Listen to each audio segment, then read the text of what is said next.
Fashion indeed tends to be cyclical, with trends re-emerging after years or even decades. The revival of certain styles often reflects cultural nostalgia, a reinterpretation of past aesthetics, or a response to contemporary social and economic conditions. However, some fashion trends, like the enormous starch-filled net garments of the Elizabethan era, face significant barriers to revival in mainstream fashion. Let's explore why certain trends, like these Elizabethan garments, might remain out of vogue. First, make sure to subscribe to the History La Wong channel for more intriguing insights into the past. And don't forget to leave a comment below, letting us know what other quirky historical fashions you're curious about. Now, let's get into it. Absolutely, in Elizabethan times, clothing served as a powerful symbol of social status, wealth, and power. The size and elaborateness of collars and ruffs were indeed initially associated with aristocracy. Wearing these large, ornate collars was a way for the nobility to distinguish themselves from the lower classes and assert their privileged position in society. The ruff, in particular, became synonymous with aristocratic fashion during the Elizabethan era. It was not just a decorative accessory but a status symbol, indicating one's wealth and social standing.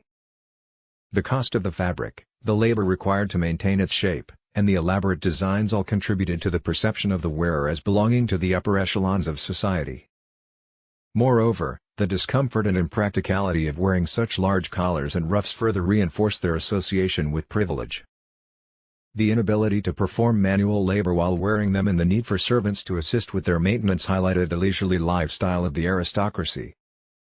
In a society where hierarchical structures were rigidly defined, clothing played a crucial role in signaling one's place within that hierarchy. For the aristocracy, dressing extravagantly was not just a matter of personal taste but a means of asserting their dominance and reinforcing their social position.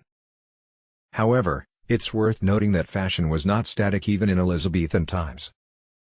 As trends evolved and societal norms shifted, the meaning of clothing also changed. What started as a symbol of aristocratic privilege eventually became more widespread, as fashion trends filtered down to the lower classes, albeit in more simplified forms. Overall, the massive collars and ruffs of the Elizabethan era were indeed a reflection of the social dynamics of the time, where clothing served as a powerful tool for signaling status and identity. The practice of adding starch to a ruff to assist in its stiffness began in the Low Countries during the mid-1560s. In 1564, Mistress Dingen van der Plas brought this innovative technique to England.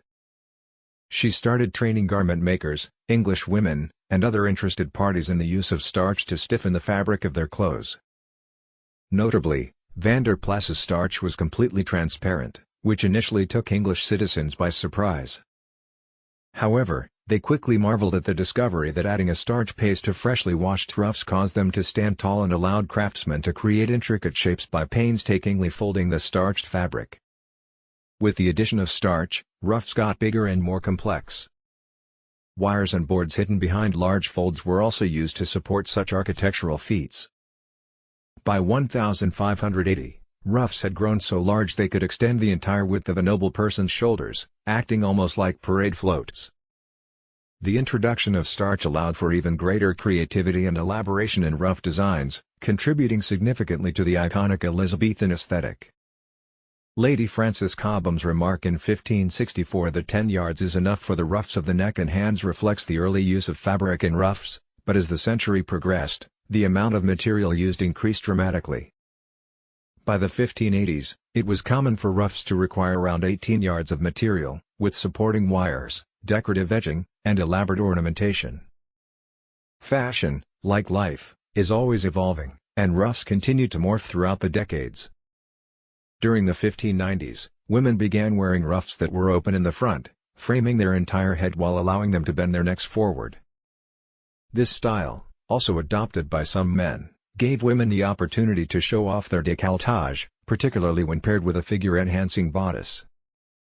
Later, from about 1625 to 1650, women started wearing oval ruffs or large closed ruffs set in formal tubular pleats that spread laterally over the shoulders. These were usually accompanied by wide-brimmed beaver hats, a look that suggested readiness for both formal events and festive occasions. However, the material used to construct ruffs was fragile and could fall apart due to hot weather, rain, or body heat. As a result, many ruffs were single-use only, making them a costly fashion statement. Maintaining the shape and stiffness of these garments required considerable effort and skill, underscoring the wearer's wealth and status. Queen Elizabeth I played a significant role in popularizing and regulating ruffs. She is often associated with the trend of massive collars, not only because the era is named after her but also because she set the fashion standards of the day. Elizabeth even took her influence into the legal realm, banning blue ruffs simply because she disliked the color and attempting to regulate the size of ruffs in public. Her efforts to curb the size of ruffs, though often ignored, illustrate how deeply fashion was intertwined with power and social norms. Throughout the Elizabethan period, ruffs were worn by men and women of all social classes. However, the introduction of double ruffs during Elizabeth's reign led her to forbid them, though enforcement was lax. By the early 17th century, falling ruffs became popular, functioning more like small capes than traditional collars, and were eventually adopted by both men and women. Despite their eventual decline in popularity, ruffs had a solid 70-year run and left an indelible mark on fashion history. While it remains unlikely that such an impractical fashion trend will make a comeback, the ruff serves as a fascinating reminder of a time when fashion was a direct expression of social status and personal identity. Feel free to leave your thoughts in the comments and let us know what other historical fashion trends you'd like to explore. Don't forget to subscribe to the History Lawang channel for more fascinating deep dives into the quirky, surprising, and sometimes bizarre aspects of history.